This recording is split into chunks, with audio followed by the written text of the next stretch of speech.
നമസ്കാരം, മലയാളി വാർത്തയിലേക്ക് സ്വാഗതം. എല്ലാ പ്രിയ പ്രേക്ഷകർക്കും നല്ലൊരു ദിനം ആശംസിച്ചുകൊണ്ട് വാർത്തകൾ തുടങ്ങുന്നു. ഏറെ നാളത്തെ കാത്തിരിപ്പിന് വിരാമമാകുകയാണ്. കേരളത്തിന്റെ വികസനത്തിൽ നിർണായക ചുവടുവയ്പായ വിഴിഞ്ഞം യാഥാർത്ഥ്യത്തിലേക്ക്. കേരളത്തിന്റെ സ്വപ്ന പദ്ധതിയായ വിഴിഞ്ഞത്തിന്റെ തീരത്തേക്ക് ഒടുവിൽ കപ്പലടുത്തു. ആദ്യ ചരക്ക് കപ്പലായ സാൻ ഫെർണാണ്ടോ തുറമുഖത്തേക്ക് അല്പസമയത്തിനുള്ളിൽ എത്തും. നിലവിൽ സാൻ ഫെർണാണ്ടോ വിഴിഞ്ഞത്തു നിന്നും 25 നോട്ടിക്കൽ മൈൽ അകലെ ഇന്ത്യൻ പുറംകടലിനോട് എത്തിച്ചേർന്നിട്ടുണ്ട്. ഈ കപ്പലിന്റെ ചെറിയ രീതിയിലുള്ള ദൃശ്യങ്ങളൊക്കെ ഇപ്പോൾ വന്നു തുടങ്ങിയിട്ടുണ്ട്. 7:30 തുറമുഖത്തിന്റെ ഔട്ടർ ഏരിയയിലേക്ക് മദർഷിപ്പ് എത്തും. 9 മണിക്ക് ബർത്തിങ്.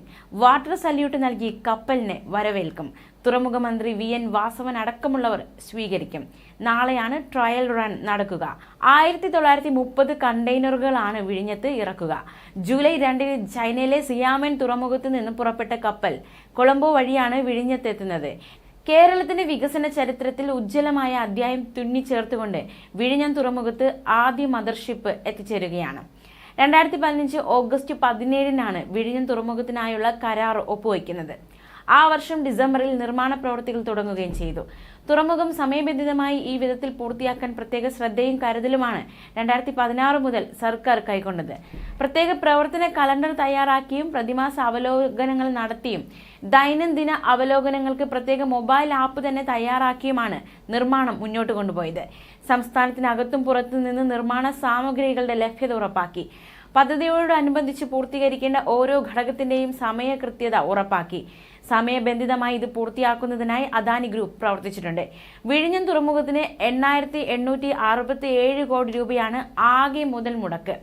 ഇതിൽ 5,595 കോടി രൂപ സംസ്ഥാന സർക്കാരും 818 കോടി രൂപ കേന്ദ്ര സർക്കാരുമാണ് വഹിക്കുന്നത്.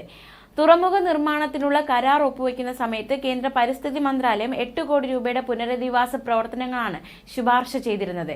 എന്നാൽ സംസ്ഥാന സർക്കാർ മത്സ്യത്തൊഴിലാളികളോട് വളരെ അനുകൂലമായ നയം സ്വീകരിച്ചതിന്റെ ഫലമായി 100 കോടി രൂപ പുനരധിവാസത്തിനായി മാത്രം ഇതുവരെയായി ചെലവഴിച്ചു.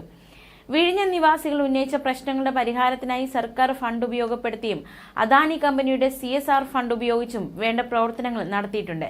5000-ലധികം തൊഴിലവസരങ്ങളാണ് ഈ തുറമുഖത്തിന്റെ ഭാഗമായി നേരിട്ട് കിട്ടുന്നത്. ഈ തുറമുഖം യാഥാർത്ഥ്യമാകുന്നതോടെ രാജ്യത്തെ കണ്ടെയ്നർ ബിസിനസിന്റെ കേന്ദ്രമായി കേരളം മാറും. വ്യവസായം, വാണിജ്യം, ഗതാഗതം, ടൂറിസം തുടങ്ങിയ രംഗങ്ങളിൽ വലിയ വികസനത്തിനും അങ്ങനെ സംസ്ഥാനത്തിലെ പൊതുവായ സാമ്പത്തിക വളർച്ചയ്ക്കും വിഴിഞ്ഞം തുറമുഖം മുതൽക്കൂട്ടാകും. ഇത് സർക്കാരും ജനങ്ങളും ഒരുമിച്ച് നിന്ന് യാഥാർത്ഥ്യമാക്കുന്ന സ്വപ്നമാണ്. അഭിമാനപൂർവ്വം ഈ നേട്ടം നമുക്ക് ഓരോരുത്തർക്കും ആഘോഷമാക്കാം. വിഴിഞ്ഞം തുറമുഖത്ത് ആദ്യ മദർഷിപ്പ് എത്തിച്ചേരാനിരിക്കെ തുറമുഖത്തിന്റെ ചരിത്രവും പ്രതീക്ഷയും പങ്കുവച്ച് മുഖ്യമന്ത്രി പിണറായി വിജയനും രംഗത്ത് വന്നു. കേരളത്തിന്റെ വികസന ചരിത്രത്തിൽ ഉജ്ജ്വലമായ അധ്യായം തുന്നിച്ചേർത്തുകൊണ്ടാണ് വിഴിഞ്ഞം തുറമുഖത്ത് ആദ്യ മദർഷിപ്പ് എത്തിച്ചേരുന്നതെന്ന് മുഖ്യമന്ത്രി പറഞ്ഞു. വിഴിഞ്ഞം തുറമുഖത്തിന് 8,867 കോടി രൂപയാണ് ആകെ മുതൽ മുടക്കെന്നും ഇതിൽ 5,595 കോടി രൂപ സംസ്ഥാന സർക്കാർ വഹിച്ചെന്നും മുഖ്യമന്ത്രി വ്യക്തമാക്കി.